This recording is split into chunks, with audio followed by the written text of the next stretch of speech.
Welcome to the space where creators have aligned a positive and intellectual collab of open minds. For sharing and learning from one another, it's a vibe. We do Rosa podcast on the mic. Subscribe, educators spitting bars. I guess you didn't know I'm multifaceted and humble, checking off life goals. The classroom is my comfort zone where I plant and sow seeds of knowledge, compassion, empathy, and hope.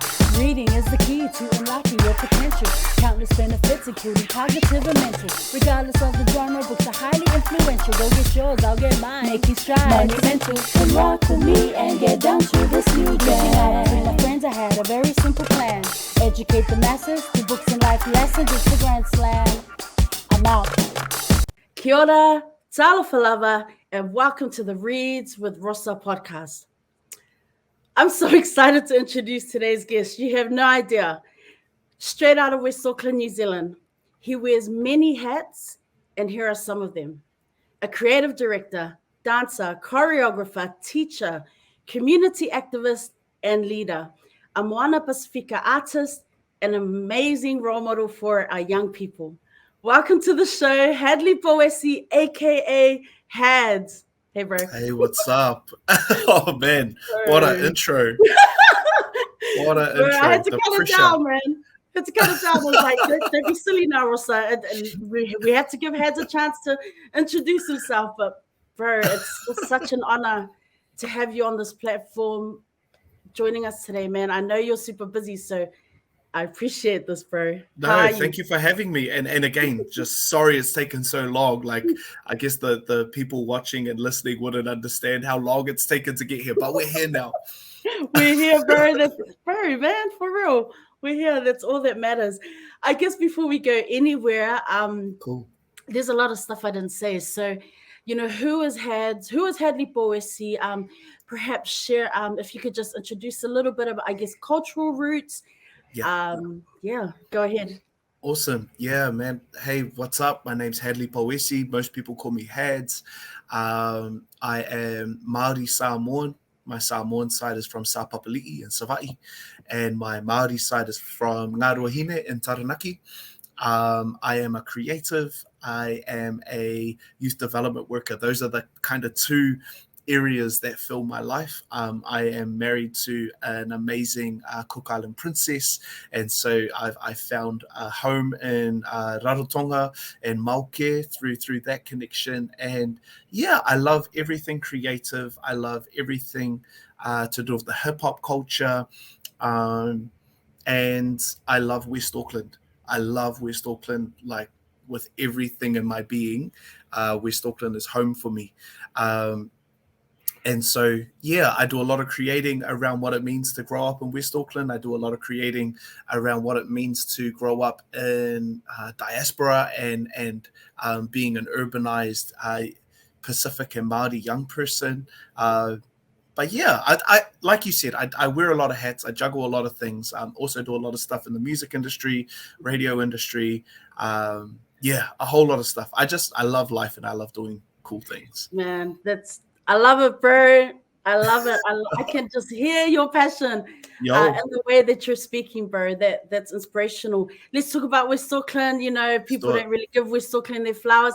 I'm from West Auckland. That's what's up. West Auckland, when you were growing up, what was that like? Yeah, well, it's a lot different to what it's like now. And I think I spent a couple of years doing youth development. I actually learned youth development and youth work in South Auckland, and that made me appreciate West Auckland even more. Not saying there's anything bad with South Auckland, but there's a uniqueness about Waitakere. And so growing up in West Auckland, I grew up in Kelston and still live in that Kelston Glendine area. And I think the reputation that Kelston and that's Kelston, Ranui, those suburbs have, I think that was birthed from my generation and the generation before me. You know, it's low socioeconomic areas. However, the amount of talent that comes from those areas, the amount of resiliency that's built in those areas, it creates this contrasting picture of like so much natural resource without financial resource. And so we've been able to see some legends come from these areas and do incredible things against the rhetoric of what society would expect. And I'm just so blessed to be able to have come up amongst greatness and legends from West Auckland, being able to get mentored by legends of West Auckland, and now holding a space where I want to do that for another generation. I want to be able to mentor young people coming through. But yeah, man, I love West Auckland. I love West Auckland, and I will wave the flag for West Auckland wherever I am in the world. You know, you mentioned these legends of West Auckland. When you were growing up as a youngster, who were some of your role models? Did you have role models in the area, or were you like, did you, I don't know, idolize like famous people? Like, who were some of the people that you looked up to? Yeah, I mean, Kelston's known for rugby, obviously, and we have a lot of people to look up to in that sphere. You know, you're talking about the Inga the winger, not necessarily Kelston, but Michael Jones is from the area, and you would always see these people.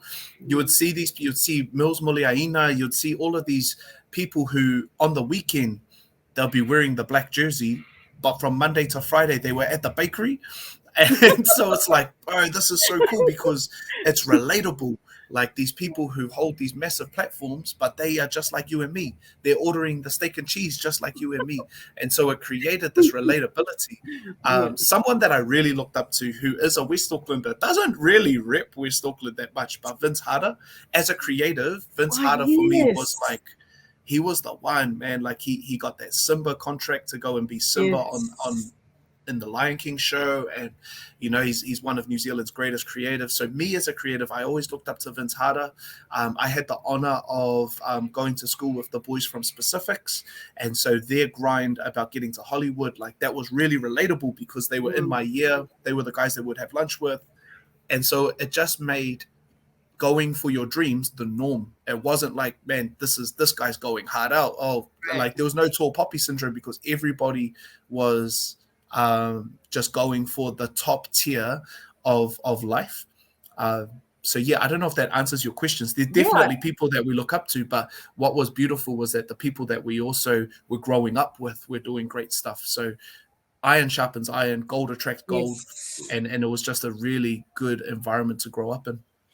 You know, I know you played rugby league, and you know, we're talking a lot about the creatives side, but did you ever you know, you have these role models around you in the arts. I mean, did you ever dream about NRL or playing rugby? You know, did you have those dreams, as many of our, I mean, it's stereotype, right? Many of our young Pacifica men have that dream. What about you?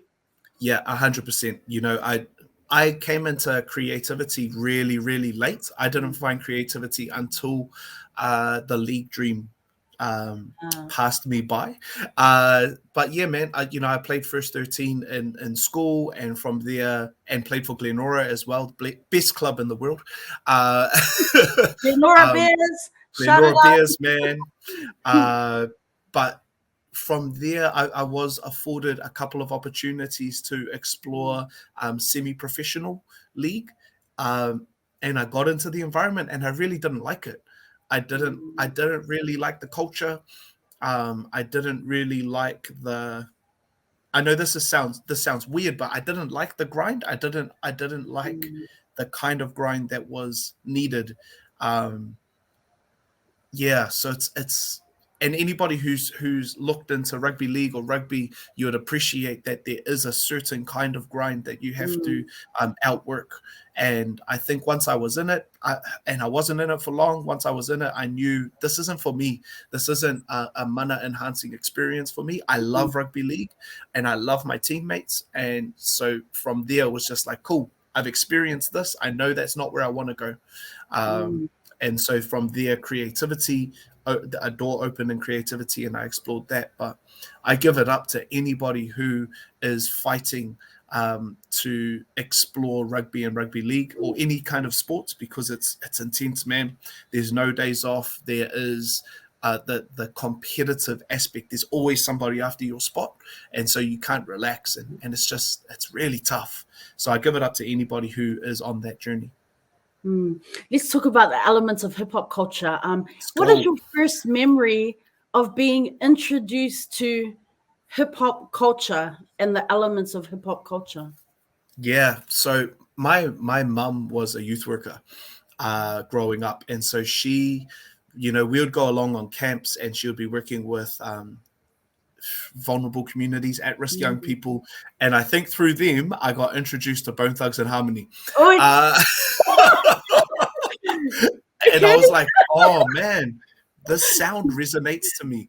And so from there, it translated into Tupac, it translated into Nate Yes. Dogg, Snoop Dogg, Warren G, all of that. And for some reason, the sound resonated to me. I loved the sound. I loved the feel of it. And it was just the sound. At that time, I wasn't introduced to music videos or any of that stuff. And bit by bit, I just got introduced to more and more hip hop culture. And I think now I look back on it, and I understand that the the struggle that hip hop is birthed out of is the same struggle that our Pacific people have had to go through. And I believe that's why it resonates so well with Pacific and Maori culture, and potentially Indigenous culture in general. Um, and so there's the feel about it, the rebellious nature about it, the writing in it, the creativity in the writing as well, that has really resonated with me. From there, I was able to find the movement side of it. From there, I was able to find the aesthetic side of it, the style side of it, and for me it all just clicked. Now it's using, I don't, and this is just being really honest, I don't really appreciate where hip hop culture is going. It's not the same, and I think you would understand, like, it's changed a lot. However, there is that real sweet spot, that 90s, early thousands, that I feel really capture my generation anyway. Yeah.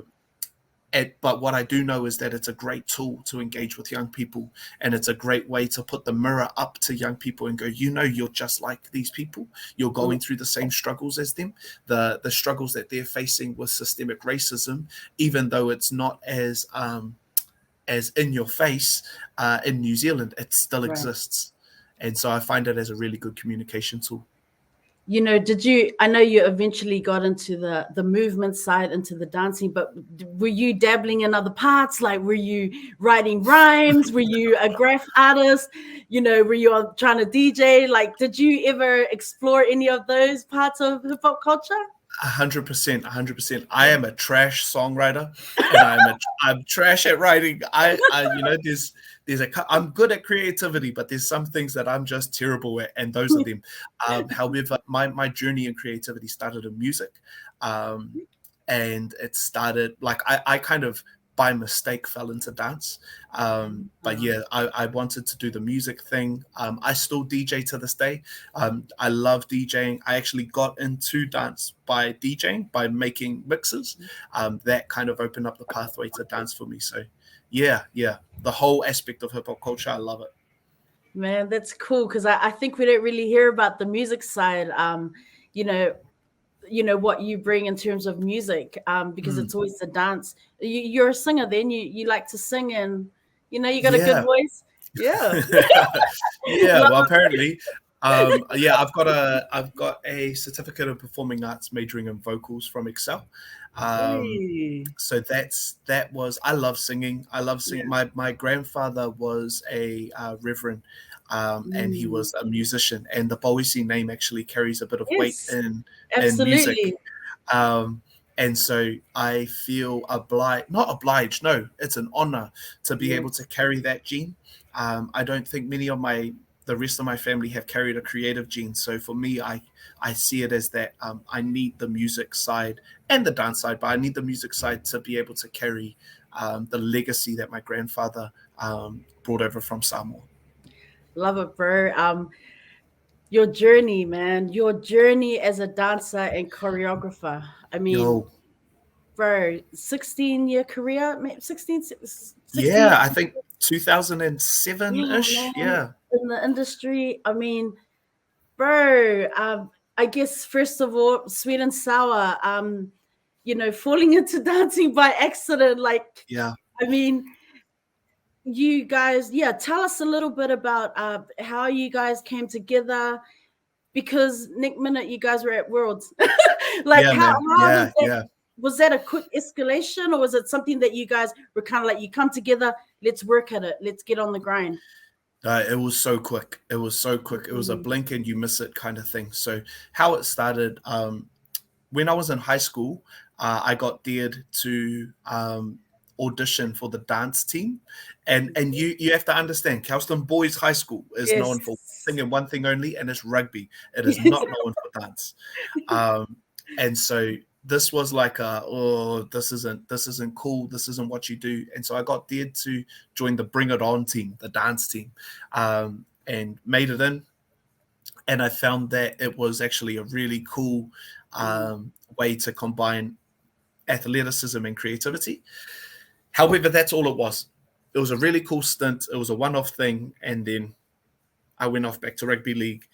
About a year or so later, I'm at Excel and I'm doing music, and they say, hey, there's not enough male dancers in our tour team. Is there anybody that wants to do like a double major or, jump into dancing? And so I put my hand up and said, hey, I've done it in high school. I'll do it now. Why not? Gives me a little bit more stage time. That's all I was thinking. So I fell back in love with dance, and I got a message from one of the boys from the Bring It On team a couple of years back, and they said, hey, bro, we're starting this crew. Do you want to be a part of this crew? Nah, bro. Nah, I'm all good. I'm a singer. A couple of weeks go by, I get another message. Hey, bro, we're really, really keen for you to jump into this crew. Bro, it's not really for me. I'm not really a dancer. And so I'm hanging out with my mate. His name is Matt Gavitt. And he's like West Auckland's greatest dancer. This guy is so undercover. He's amazing. And he's one of my best friends. And I said, bro, these young guys are trying to get me into to dance for them. And I said it as a joke. And he goes, bro, you know what? You should do it. You should do it. I really feel that God's telling you to do it. Mm-hmm. And I was like, whoa, okay, sure, I'll give it a go. Anyways, from there, we meet up. It's hoary as none of us know what we're doing. None of us have been a part of a dance crew. Our studio was the St. Leonard's Primary School windows. We would meet there every day. And there was a power outlet. So we would carry our boombox. It was so hoary. Like, you could make a movie about this. Anyways, within a year, we build up a little bit of a following. We do the whānau day at Pars Park. We do all of this stuff. And we think we're the best. We think we're awesome. And then we go, oh, let's go and do nationals. Let's go do the national championships. And we ended up winning. And then national championships opens a door to the world championships in Las Vegas. You have to understand, none of our boys have parents. There was no parents involved with anything. I'm the oldest, so I take on the manager role just because I'm the oldest. We've got no support at all, and we're still training outside. Sunny, raining, whatever it is, we're training outside and we're using the windows. And we have to get to Las Vegas. It's about a $50,000 bill. And so we just keep on working, and we do gigs, and we get like $100 here. We'll go do a sausage sizzle, get $100 there. And we're still 50,000 off, And by God's grace, I don't know how it happened, but I got a call about 3 weeks before we're supposed to leave, the championships are on. And someone goes, hey, I've seen your story, and I actually applied for funding for you guys on your behalf. And your entire trip has been paid. And we're like, what the heck? And so it's just God moment after God moment after God moment. Sorry, I should have a disclaimer. I'm massive. I'm massive on faith, and I'm massive on spirituality. And so God plays a massive, massive part of my story. And so anyways, we find ourselves in Las Vegas, 9 boys from Kelston that still go to Kelston. Most of them still go to Kelston Boys. A couple of them have been kicked out, really rough backgrounds. Yeah. We're walking through the world championships, and people think that we're a rugby team. And so they're asking, oh, all blacks from all over, they think that we're a rugby team. Anyways, we go up on the stage and we perform, and the crowd just goes crazy. we're thinking like, hey, this is it. We've made it to Worlds. This is the big thing. And so at the preliminary rounds, we get announced at first place, and we're like, what the heck, bro? Semi-final rounds, do it. We get announced at first place. You'll go into finals at first place. And we're like, wow. Finals roll around, and yeah, we get that gold medal for New Zealand, the very first gold medal for New Zealand. And then it's just been, it was a roller coaster from there. We came back. We got met at the airport by a media crew. All of Kelston boys came out, did the haka for us. We've got TV1, TV3. It's going crazy, man. We end up going back and forth to LA. We end up going to South Africa, Australia, all around the Pacific.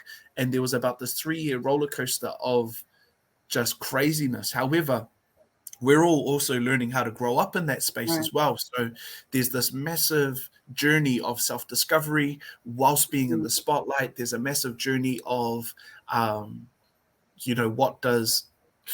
do you handle situations where drugs are really readily available, where alcohol is readily available, where you're in the spotlight and you're getting everything for free. And so it just ended up being this massive whirlwind roller coaster, a lot of learning, a lot of great times and a lot of really difficult times too. But what I'm really proud of is that, man, 12, 13, 14 years later, me and my brothers, the Sweet and Sour boys, we're all still really tight. We've been through our ups and downs, but we can hold each other up as brothers, and we stay connected to this day. Sorry, that was such a long answer. Man, you know what? Honestly, I was just getting excited, and like when you were saying, "Man, this someone could make a story out of this." I'm like, bro, you gotta do it. I mean, man, talk about stepping out in faith, bro. I mean, we'll get there. We'll get to that part later in the interview. But man, what a journey! What a way to step into the world of dance. I want to talk about freshmen. We'll get to that later. But were you part of any other dance crews? I mean, obviously there's freshmen, there's Sweet and Sour. Did you connect with other dance crews over the years? Yeah. So a couple of us actually dabbled in a little bit of dance before Sweet and Sour, like a couple of with a group called Limit Break, which ended up being another West Auckland staple for the dance crew scene. And after Sweet and Sour finished, I went back and had a couple of runs with Limit Break as well. They are my brothers, and there's always been this weird relationship West Auckland wide with Massey and Kelston, and so it was kind of this really cool. Are you from Massey? There we go. Bring it. Just kidding. Yeah. There's always been this, and so I always resonated with those guys. And also I was able to spend a couple of years with Prestige Dance Crew, which is a really awesome team of role models. It was cool to be in a space where I didn't have to be the leader, and just be able to spend a couple of years filling my cup. Man, Street Dance New Zealand, man. How has, when you look at it, obviously now, I mean, you're still young, but over the years, how has Street Dance New Zealand, how has it evolved? How has the culture evolved in terms of where you began and where it is now? Yeah, and I think this might start to bleed into the freshman stuff, but the street dance culture. You have to understand that the street dance culture in New Zealand, we whakapapa back to our b-boy scene. And the b-boys were the first kind of iteration of hip-hop movement in New Zealand. This is going back to like Poye, the music video from Poye, when that came out, that really blew up. And then you had groups like Quick and Easy and Faith City Rockers and Common Ground. The b-boy scene was massive. From there, you get groups coming together and putting these b-boy moves into set routines, which then sparked the choreography space. And so, but all it was that you had a group of friends that got together and came up with routines.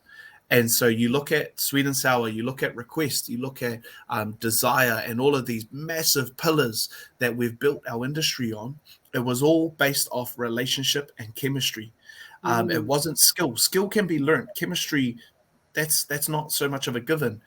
And where the biggest change has happened is that we have gone from a relationship model as a country. We've gone from a relationship model to a business model, and yeah, it's been a tough one to sit and watch. You have to understand that there's maybe three or four of us that have been able to see this transition through. Right. You know, so we understand where it's come from and we see where it is now. The generation of dancers that are there now, they don't understand the wholesome beginning, you know, the wholesome beginning and the real roots of it. They only know the business side. And so you look at these companies that are there now, and I get a lot of flack. I get a lot of flack because I'm really vocal about it, but it's because I know where we came from. Right. But you see a lot of these companies now, it's if you want to dance, if you want to dance, it's $500 a term. That's $2,000 a year, you know, and then your competition fees and your uniform fees and all of that is on top of it. So what has happened is that you've taken something. Remember that Sweet and Sour, our dance studio was the windows at St. Leonard's. You've taken something that Pacific and let's go. Let's go there, bro. You've taken something that has been birthed from Pacific and Māori's translation of hip hop culture. You've colonized it and you've monetized it. And it's, for me, that's disgusting, because we're seeing colonization in 2021. We're seeing colonization. And now I do a lot of emceeing, I do a lot of hosting, and I MC a lot of the dance activity. And it saddens me that Pacific and Māori are now the minority in the hip hop dance scene. And it's not a race thing. I don't want to make it a race thing. If anything, it's an economic thing. Our people can't afford the cost. Our people can't afford to fork out $2,000 a year to dance. And so I saw a problem, and this is where it will start to translate over. I saw a problem, and my solution for West Auckland anyway was to start fresh. And so we've started the Fresh Movement Arts Trust, and our goal is to create pathways for dancers with a really strong Pacific and Māori lens, to start a pathway for dancers to not only be able to express creatively, but to be mentored and to be given platforms that they would otherwise not be afforded the ability to. Man, I didn't know that, and so I'm glad you put that out there. I was wondering then, like, so you've got this program running in West Auckland where you're able to give our young people opportunities, right? Our Māori and Pacifica kids, but do kids elsewhere have those opportunities? I mean, if they're not able to afford, getting into these dance companies, like, what happens? Unfortunately, it's not everywhere. There are a couple of we have whānau that we connect with in South Auckland, and they're trying to do the same thing. The where I find that I'm lucky and blessed is that I understand the business structure of things as well, so I can play the business game and turn it back. I feel a little bit like the Robin Hood mentality, we're going into these places and we're taking the resources and bringing it back to the space. However, you have to be wired a certain way to understand that. And there are some awesome initiatives and groups in South Auckland that I hope we can mentor to be able to operate the same way, because there is a ton of resource out there. There's a ton of money out there. There's a ton of energy and people who want to help. They just don't know where to go. So yeah, my goal over the next little while is to not expand fresh, but to expand the way that we think to other areas in Auckland, because it's needed. It is so needed. Yeah. Let's talk about Freshmans. Let's talk about the movement and the Arts Trust that you have. Let's talk about your journey so far, Freshmans, because you guys have so many cool initiatives. You've run shows, and I want to get into that. Tell us about the journey of Freshmans. Yeah, so, let's go back to the Sweet and Sour time when we won the World Championships, and I remember standing on the podium, MC Hammer giving me a gold medal. What the heck, eh? What the heck? MC Hammer giving me a gold medal, and I remember the national anthem playing, and in my head, I felt this, and I know this sounds weird, but I wasn't satisfied. And it was like, man, all of that work and I'm done now. Like, what am I supposed to do? Because the ceiling for street dance is the world championships. Right. And I remember thinking like, man, I have really found a love for this industry and this community. I don't want to retire. I don't want to give it in. And so Frisch, as well as all the other stuff, it was about trying to unlock pathways that go beyond dance and trying to find ways that those pathways could also create careers. Because you have to understand that the normal retirement age for dancers is about 23, 24. Wow. I'm 33, so I'm well over my expiry date. However, one of my goals is that retirement age gets further because there's more opportunities. And so we've been able to one, set up a trust, which is a massive thing in itself. Nobody's guided us through this stuff, so we're playing it as we go. And so a group of friends, we started a trust, a charitable trust. Everything's registered and everything. So we started a trust, and then we thought, how can we develop some more pathways? So we started writing shows. We started putting shows on by ourselves. We also, in that gap between Sweet and Sour and Frisch, I was introduced to the world of theatre through an initiative that me and you both know, the Phoenix initiative. And so I thought, well, how can we translate this into dance? So we started doing shows, and we started to develop revenue streams that feed directly back into dancers' pockets. And now, that was in 2013. We're in 2001 now, and we're able to. I'm sure my board will be okay for us to flex. Flex, this year alone, we've been able to put over $150,000 back into dancers' pockets. We've got going into 2022, we've got 4 new shows that are being created. 2 of those shows are already going to be doing a national tour. We're able to. And one of those shows, we're in discussions now with Europe and Asia to be able to take those. So we're developing opportunities for young people to build. And these Frisch dancers, or the creatives that are a part of it, they build the shows.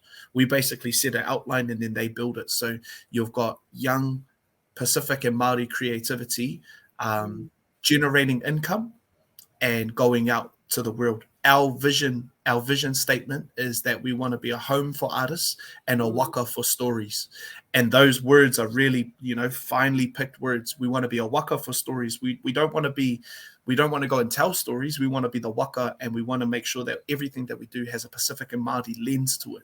We want to be a home for artists. Our original was that, we want to be the mauta for artists. We want to be a space where people can go and come back and be fed, and then go out again and come back and be nourished. And so that's all what we're about. And so looking into 2022, we've been able to employ, I think, 12 dancers. Like their job is to be in Frisch. And create. Man, that is so exciting, man. I'm like, yo, you can flex as much. Go flex some more, man. Bro, you know how exciting that is to hear that money is going back to the dancers, because you don't hear these stories. No. We hear the stories where people's money got stolen. They did a gig and they didn't even get paid. But to hear the amazing initiatives and the shows and everything that your collective, your team, the trust, the arts trust is doing, that is so exciting, bro. And I like how you talk about the waka. I like, what is it about our stories and live music, for you as a creative? What is it about those elements that excite you, that get you so pumped? Yeah, I think it's in our DNA as Pacific people. I think it's in our DNA that we listen to music and translate that back differently to everybody else. And there was a moment where, we see all of these movies and we see all of this creativity and we consume. And then Moana came out. And when Moana came out, it hit a little bit different. You know, there's things that I don't like about the movie, but it was universally accepted, which to me told me that our Pacific rituals and our Pacific flavor is universally accepted, and that there's an audience for this. I spent a little bit of time in Hawaii, and then I saw how our cultures were being consumed at the Pacific Cultural Center. And I was like, man, you know what? We have a space here. We have a space in the global entertainment industry that people like Te Waka can go out there and not compromise who they are, but still be accepted and consumed by the global entertainment community. And so I think there's something that we take it for granted. We naturally get stirred up by the performing arts. We naturally get stirred up by music. We naturally get brought together by dance. We naturally get emotional whenever we're surrounded by the arts. We take that for granted. That's not in every culture. And so how do we capture that and then spread that out? Because how beautiful would the world be if everybody listened to music the way that Pacific Islanders listen to music? How beautiful would the world be if we could all connect at that visceral level to performing arts the way that Māori and Pacific do? Let's talk about Maui, the contemporary piece. Fresh movement shows. There's been other shows like Melting Pot, Nu'u, The Station Man. You know, when I look at your website and I see these shows, I'm gutted because I don't get to see it. You know, I'm not there. But to see that you guys are just putting these shows out there, writing these stories, telling it the way, you know, putting out the narrative. You and your team, you are writing the narrative instead of other people coming in and going, well, hey, let's check a box here. This is what we want to see for Māori and Pacifica. But you guys are doing that. And so there's Maui, this contemporary piece. Tell us a little bit about that story. Yeah. So, I mean, Maui was birthed from, where was that birthed from? My wife is an early childhood teacher. Oh. And as I said, she is from the Cook Islands, and she loves to have a Pacific lens on early childhood. And so she was telling the story of Maui, and she had this book, or she had a book, and it was the old school Maui. If you know, the old school Maui book, you know, that was like the illustrations, like it took me back to a space, and I was like, man, that's right. Maui captured the sun. Maui fished up the islands. How come, like, number one, are these stories still being told? Number two, why were we told these stories? What was the overarching motive behind it? And it just took me into a bit of a creative realm of like, we need to remember these stories. We need to remember these unique Pacific stories, because we keep consuming Western culture when we have our own stories that evoke talanoa, that evoke emotion, and have been the building block for a lot of us growing up. And so I went into this research space because I also thought that Maui was only Māori. Right. And so I went into this research space, and I saw, wow, Maui is Pan-Pacific. Right. There is a version of Maui in every one of our islands. And so, okay, what are the stories of Maui? What are these stories trying to convey to us? And how do we tell these stories? How do we retell these stories in 2021? And so that's how Maui was born. And so how we tell the story is that we actually we break down the characteristics of Maui, because for me, when I'm reading it, that's what I get from it. That's the takeaway, that Maui was powerful, that Maui was resilient, that Maui was joyful, that Maui was a prankster, that Maui wept, that Maui had, there was a mourning period for Maui. And I'm like, man, okay, cool. Huge characteristics. Why do these characteristics resonate? Because we as Pacific people are Maui. We come from the line of Maui. You know, we these characteristics are things that we take for granted. But if you look around, nobody else. You talk about the joyfulness that's contrasted by the powerfulness, that's contrasted by the aggression and the passion. Man, Maui is the DNA of Pacific culture. And so that is, spoiler alert, that is the show. We highlight the different emotions of Maui, and then we wrap it up and present that back as a mirror and go, does this look familiar to you? Yes, it's because this is our line. This is where we whakapapa back to.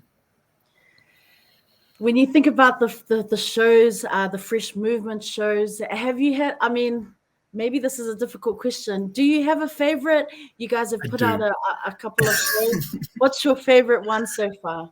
Yeah, so we have this talk all the time within our team because we all have difference. We all have different ones. My favorite is The Station. The Station was our very first one that we made in 2016, and we were the first ones to kind of go out and do shows. Yeah. And so it was all self-funded. And to be honest, I'm probably more in love with the process of it. Was that like, you know what? We're going to go out and make shows, and we know that there's no appetite for shows, and there's no money for shows because we're just starting and we don't have funding or anything. We're going to fund it off our own back, and me and my wife funded quite a lot of it. Wow. It was really a Tyler Perry story, you know. It's we're just going to get this off the ground. And I remember that at opening night we had a full house, and closing night we had a full house, and it affirmed God has always called. I know that God has called me to make shows. I remember.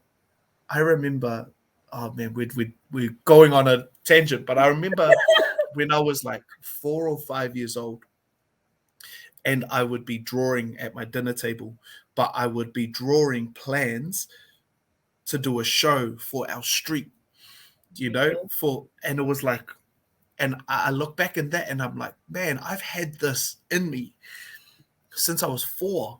You know, and so I think The Station holds a really special part in my life because it's affirmation that the call that God has, like that I'm in the right place. The story was really dope as well. I wish that we could recreate it. Maui at the moment has been a 3-year journey, and I think we're still going to be on this kaupapa for another couple of years. But I would love to go back and revisit The Station at some point. Oh man, you all need to put these on film and put it out there. This is the only place I've talked about this. So, get more money in for your for your trust. I mean, it's just like, oh man, bro. Like honestly, I'm just so excited to hear about the work that you're doing and the collective. Can you? I don't know if your team, if it's like. Can you shout out your team and all these amazing people that in the trust that you're working with? I mean, is it possible to like shout 100%. Them out? And 100%. So my right hand man is Christopher Ofanoa. He's been with me since Messi High School. Yeah, man, gotta give the props. Christopher Ofanoa, he has been by my side since the start of Fresh Movement. We shared space and limit break, but it's been this journey. He's been the person that I bounce ideas with when I'm hitting my head against a brick wall. He's the person to calm me down, because you do get those moments as well, you know. And I really give these 2 generations of Fresh. There's the people that founded it right at the beginning, who had faith in it when nobody had an appetite for it. Chantel Hutch, Byron Fa'awi, Soana Aleva. Like there's so many, and then there's the other side of it would be the ones that are holding it down now and have taken the vision and ran with the vision, and that's Kimberly Evans, Leilani Elliott. These young ones, man, they're only like 20, and they're carving. And I do have to give a shout out. He's on our board as well. Tony O'Rourke and Gibson Harris, who Gibbs and Tony, what's up? Shout out to the brothers, man. Yeah, man. So you know they've been journeying with us since before day one, since the Phoenix days. They've been journeying with us. They hold me accountable to creative, and they're people that I bounce the creative ideas with, because dancers, we can get really locked into an idea. However, 90%, 95% of our audience aren't going to be dancers. And so I bounce ideas off them and go, does this resonate with you? If it doesn't, let me know. And we have a relationship that's so honest that we can cut through the stuff and go, bro, I'm telling you this with love. That sucks. But yeah, Tony's on our board now, so he's helping with the governance stuff, and the rest of our board are Whitney Tuatasi. There's a legend in West Auckland. His name is Nick Tuatasi, and so his daughter is on our board. Jasmine Graham and Donovan Graham from Limit Break. They're there. Yeah, we're really blessed to have a really young board. And I mean, we're talking about governance, and it's like all of us are young. I'm the oldest, I'm 33. The rest, everybody else is under 30.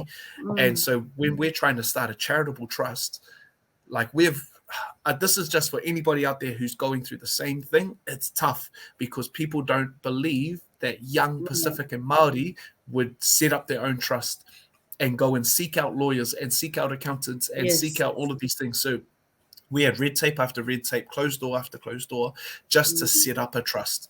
However, we belong in the spaces of governance. Young Pacific and Māori people belong in the spaces of governance to make decisions for our community because the answers lie with us. So if you're on the same waka, if you're on the same journey, you might get a couple of closed doors. Keep on fighting because we need more people in this space.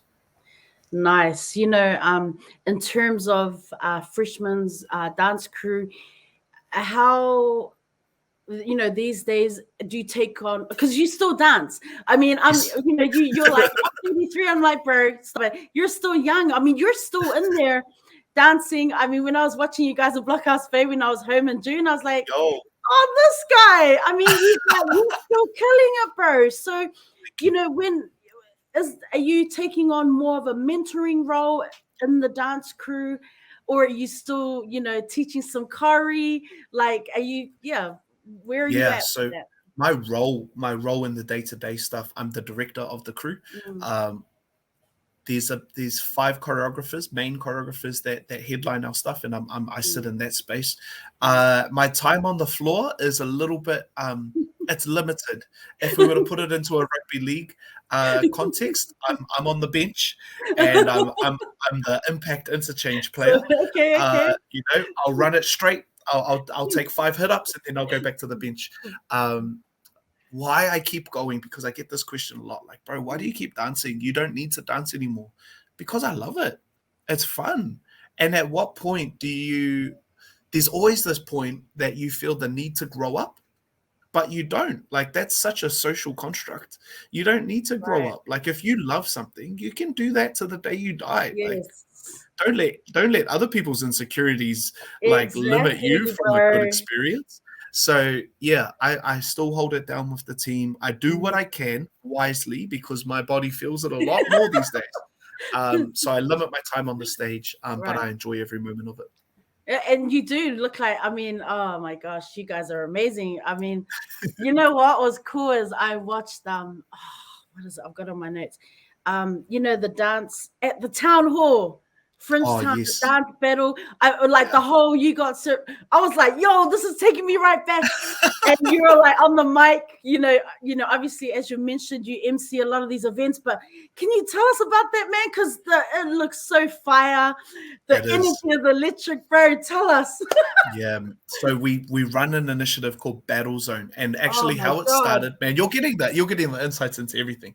So because we perform up and down the country, and we're driving to Tauranga, and to pass the time, you just get into talanoa, you just get into discussions, and we're driving down to Tauranga, and we said, bro, who do you think would win in a battle between Prestige Dance Crew and Identity Dance Crew? They're kind of like the 2 big boys crews at the moment. Right. And so we're like, nah, bro, this person will win, and this person could do this, and that person could do this.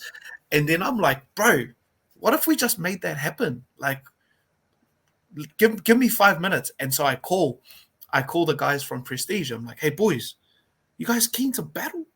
And they're like, yo, all good. And then I call the guys from ID, and I'm like, boys, are you guys keen to battle? Like, yeah, gee, all good. So we're like, bro, we've got this. Nobody's doing this stuff. This is actually, you got served. And so it came up. It's just a random idea. Again, we just chuck our own money at it. Let's make it go. And so it started here at Zeal, because I work here at Zeal, and we've got a really cool auditorium. We're like, bro, we'll just put it on there. From there, it grew to the Corbin Estate Arts Centre. From there, it grew to the Trust Stadium. And then now it lives at the Auckland Town Hall. Yes. And so it started with something that was like 150 people. This year for the Auckland Town Hall, we got about 1,400 people. And it's an opportunity for people to experience a different side to dance. How can you, and so I think that we are a key element, not the only element, but now the battle scene in New Zealand has popped off. And we're able to host the premier dance battle in the Southern Hemisphere at the moment. Man, but seriously though, who did you bribe to get into the town hall? We've had bro, come on. It's crazy, right? It's crazy because we're not supposed to be in these places. Yeah. However, theatre is supposed to be in these places. So we got a contract to do a theatre show there. And so I'm talking to the people, you're whining and dining and go, hey, I've got this other idea about like a street dance, like gangster battle. And they're like, hey, if you could do that theatre show, then we'll give you the town hall. And so we've got this really good relationship. And everything that we do is about relationship. But it's so, again, it's God. It's God. We're not supposed to be in these spaces. And like the Auckland Town Hall called me yesterday and said, hey, we've got a day in Feb. Can you guys activate it? Because you guys activate it better than anyone for that community. So I'm like, man, we've been trusted. It's not only the opportunity, but now we've been trusted with a platform. Yeah. Bro, that is cool. And, thinking about some of our young people and just probably going into the town hall for the first time, it's always been a kind of a space where it's like a bit off limits unless you're doing choir singing or opera, that kind of stuff. So I love that you guys are in there doing the whole you got served stuff, man. People are going off on stage. Like I was on YouTube like, yo, oh my God. It's crazy. It's crazy. But next time you're around, we gotta bring you in. We gotta bring you in. For real, bro. Man, Zeal. How could we not talk about Zeal and your role there? Tell us about this amazing center that we have there. Yeah, so we've got Zeal has 5 centers, youth centers throughout New Zealand, and we hold space for young people of all shapes, sizes, religious beliefs, and genders. It's a space where we want to create places of belonging for young people.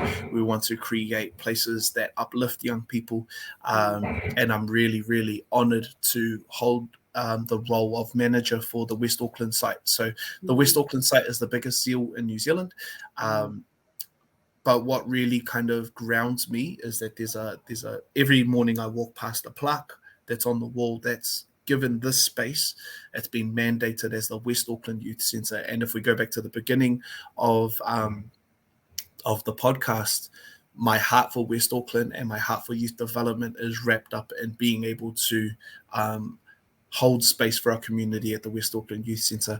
We have amazing facilities. We are really blessed for resources.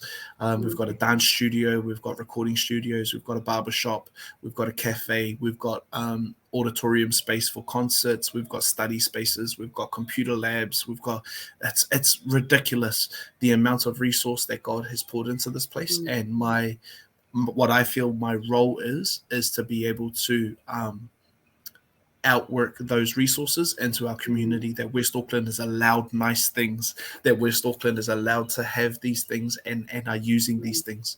So yeah, it's just such a blessing to be in a position like this. We would work with about 5,000 young people a week in the West Auckland site.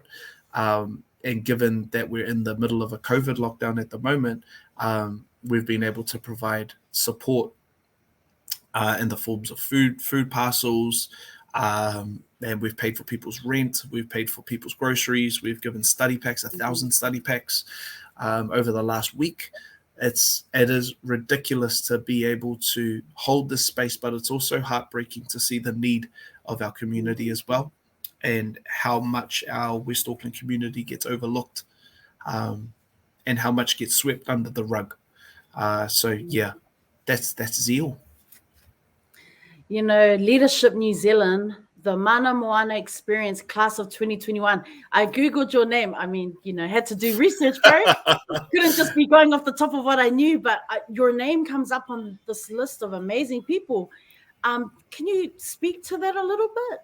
Yeah, so I'm lucky enough to be on a Leadership New Zealand cohort this year. The Pacific arm of Leadership New Zealand. It's called moana. And I think it's like 20 Pacific leaders from all over the country. We get together every 10 weeks and we dive into what it means to be a Pacific leader. Where my Pacific energy has come from over the last maybe 5 years. We were touring in Samoa. And I went onto the radio there, and they said, "Oh, where are you from?" And I go, "Oh, I'm from Maluafo." And they said, "Oh, yeah, but what village are you from?" I go, "Maluafo." They said, "Maluafo is not a village. That's just it's a space." And that shook me because I was brought up thinking that that's all I knew. And so I guess even a little bit more history. My grandfather was kicked out of Samoa when he was young.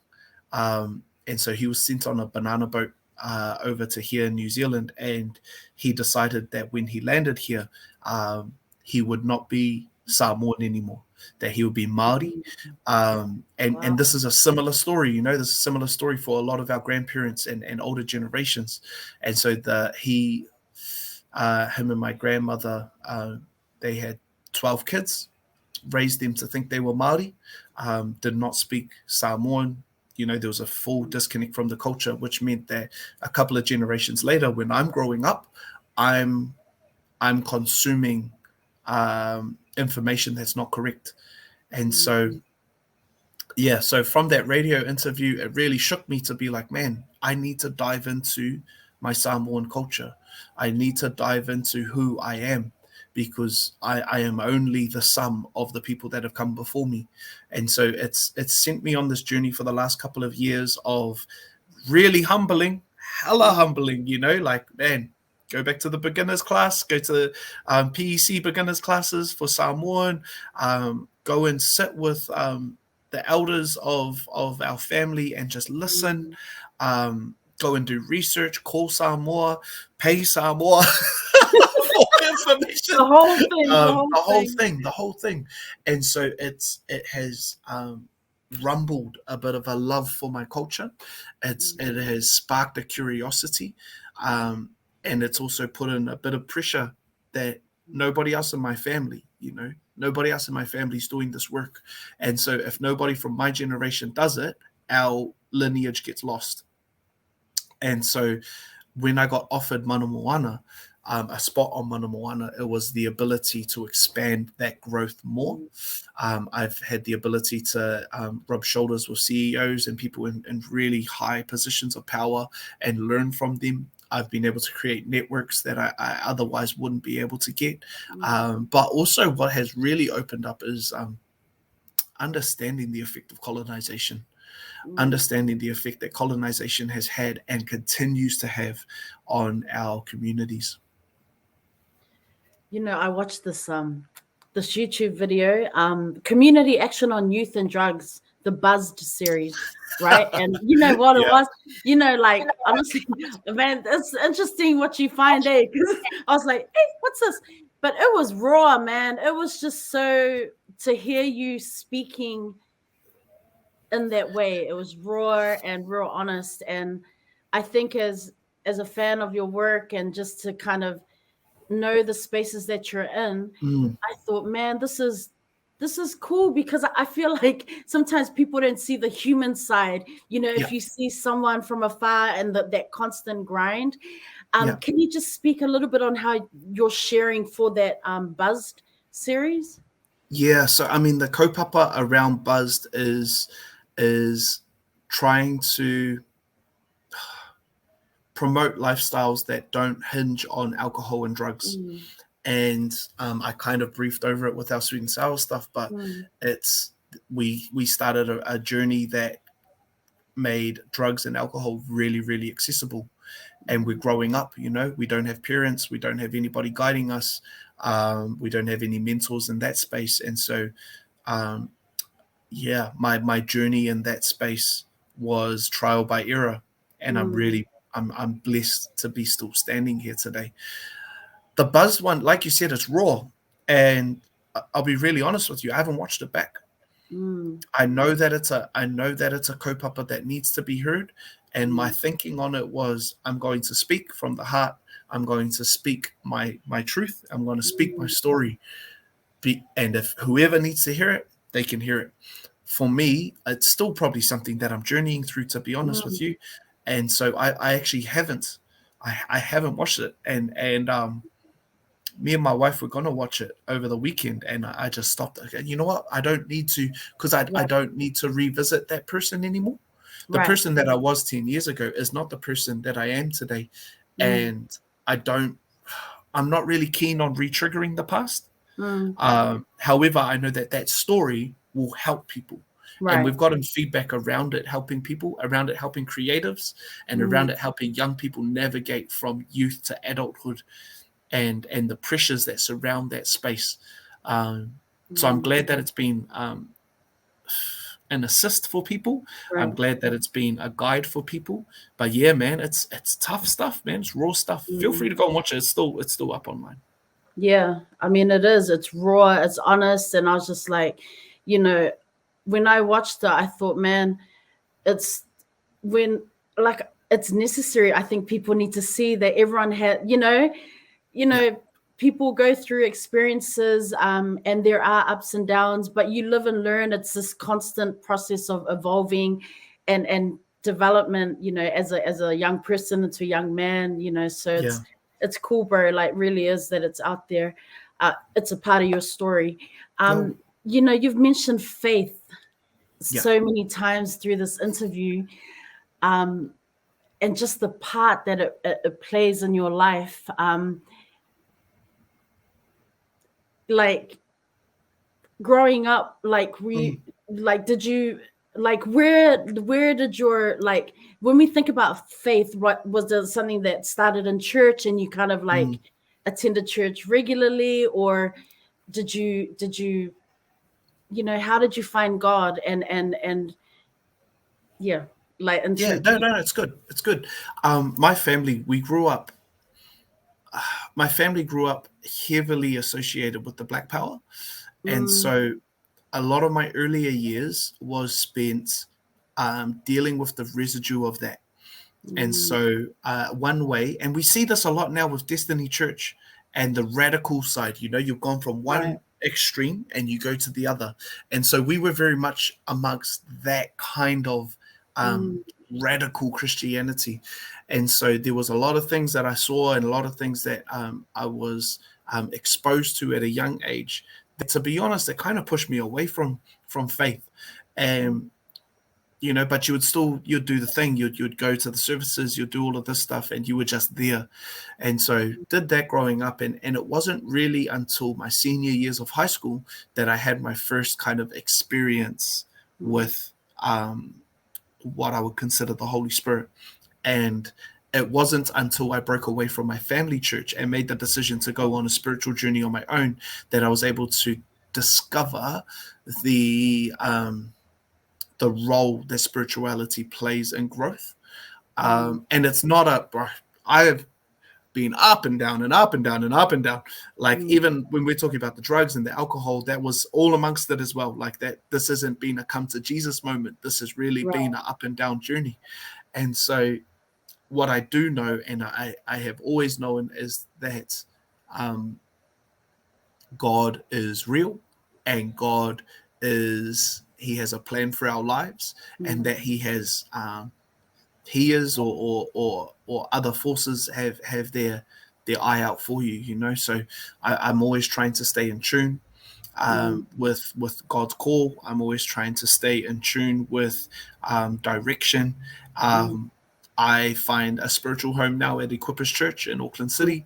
However, I find more spiritual growth with a men's group that a couple of leaders of our generation. We meet up every 2 weeks, and we're all from different churches, all different walks of life. Actually, we're all in different countries. A couple of us in America, a couple of us in Australia, and that's where I really find my spiritual growth, is being able to employ the iron sharpens iron model. Bro, what are you going through? Where are you seeing God in your life? Where do you want to see God in your life? And how can we come around you and pray for you and give you positive energy? So Yeah, it's an up and down journey, man, and it's definitely one that is full of twists and turns. Mm, And it is one that holds me to a level of accountability, and mm. also means that what I'm working for is greater than myself. Yeah. How do you look after yourself? Self-care, mental health and well-being is super important. So with everything going on, like, how do you kind of separate yourself and go, okay, this is me time, or me and this is my family time? What do you do to take care of yourself? Yeah, so I mean, I make a really strong decision around who Hadz is and who Hadleigh is. They're Wow. two really different people. And to be honest, I probably should change my name from Hadz to Hadleigh on this chat, because we've gone really deep. Right. Um, but I reserve Hadleigh for my close circle. I Mm, reserve Hadleigh for my wife, for my family, mm, and for my best friends. mm, And I know that if I spend too much time in Hadz mode, um, I can get lost in that, and my mm. ego can start to take over in that space. And yeah, it gets to an ugly space. So I know how to. I've learned that I need to have one world for this and one world for that, and Mm. jump between the two when needed. I think being in the world of creativity and being in the world of youth development, there is a need for self care. I find my self care through physical activity, which Right. really helps given dance. But quiet time at the gym, um, quiet time on the road, having a run, but also just getting lost in things that I can turn my mind off in, getting lost in a book, getting lost in a movie, getting lost in an album. Mm. Yeah, there's definite ways that I find to release and to fill up my cup. But I'm really, really selective about who I do that with. Book recommendations, since you just put it out there. What are you Yeah, man. reading these days? What are you reading right now? Yeah, I'm reading the Sonny Bill Williams biography. I love bios. Yeah. Um, it's a really quick read. I just haven't had time to read it fully Right. yet, but it's definitely been a different insight into the man that we see on media. Well, the media, Uh, yeah, the way they portray him, right? where they portray him. And I'm still quite early into the book. I'm hoping Mm. to get it done this week, though, because I want to move on to the Will Smith book. Like I said, like I love Bro, bios. I'm listening to that, man. I'm listening. I'm Yeah, listening. I recommend listening to the audiobook because you can clean and do stuff around the house. And yeah. bro, it's Is it him? Is it him on the audiobook? it's him, bro. And you know what? I've got Oh, 4 sold. hours left. 4 hours Okay. left. And yesterday I got up to the part where he talks about Fresh Prince. I was like, yo, that's it. Oh, Bro, I yo. recommend. Gotta listen Okay, to it. cool. Okay, so that's yeah. As soon as I finish the Sunny Bill book, I want to. I don't know if you do this. Do you read and listen at the same time, or like Sometimes, I've? yeah, sometimes I do, but Yeah, a lot of the audio, I'm walking around the house, listening, yeah, doing stuff, or I just play it out loud, or on my commute. But yeah, sometimes I do, not a lot, but I have done that. So yeah. Yeah, there's something special in just being able to read, but man, mm, audiobooks are, especially if yeah, it's from the person. I think yes, I got put off because there was a couple that I did through Audible that it was yeah. somebody else reading on behalf of them. I was like, oh mate. For real, man, I recommend it. Audio, you Okay, will love cool. it, bro. And I'm gonna Perfect. read that Sunny Bill one. Future aspirations, bro, goals, projects. Cause you know what? Like you've mentioned longevity and how people are like, why are you still doing this and whatnot? But man, you have been in it for the long run, and Cool. flowers to you, my brother. You are still killing it. Who cares what people say? So future goals, aspirations for Hadleigh Pouesi. Yo, my big goal is I can do the craziness that I do because I have a really supportive wife, but Mm, we don't have kids. right, And so I know that when that season of life happens, right. I can't wait. I can't wait to be a dad. Um, but I also know that there are going to be some massive changes. So my Mm, my immediate future goal is that we future proof the legacy of these waka that mm, we've built. That when you take me away from it, they don't sink. And I don't think there is such thing as legacy if it doesn't carry on past you. And so that's my immediate goal, is to future-proof what we've built. But my big goal is to be a dad, and to be able to pass on anything. That's kind of it. I know that's not like some massive plans and stuff. I know that God will take me through the what, but my why is to build into the next generation of Pouesis. Man, I love that, bro. We're at this part of the show where we were going to wrap it up, and I'm going to hand it over to you to, I guess, just drop some more gems, words of encouragement. But before I hand it over to you, I mean, you've heard me today, how excited I am just to know and just to see what you are continuing to do in our West Auckland community, bro. Like I've told you many times, I just, we have to give people their flowers while they're here. Yep. And you are someone that, I have so much respect and love for the work that you're doing. I've seen it over the years, and I appreciate, bro, that you came through today for the kōrero, for the talanoa, and just to really open up and share a little bit about your journey, and this life journey that you're still on, and just to hear about what you're passionate about, and just these lives, bro, these young lives that you're impacting, continuing to impact and influence, bro. That is so inspirational. So, for F'taitele Lava, my brother, I appreciate you coming through. Let me hand it over to you, and drop some more gems. Wrap us up, my brother. Oh man, hey, thank you so much. Thank you so much for having me on this platform. I don't get to do many of these, I do stuff as Hadz, and I'm presenting stuff, but actually talking and getting like a real long form kind of discussion, it doesn't happen much.